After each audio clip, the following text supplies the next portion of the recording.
How to remove your Gmail account from another device. Hi guys, welcome to our channel. Let's begin.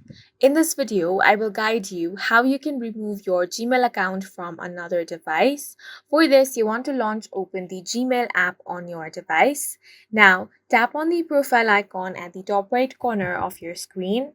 From here, tap on the option of Manage your Google account. Here, you want to swipe and get to the Security tab.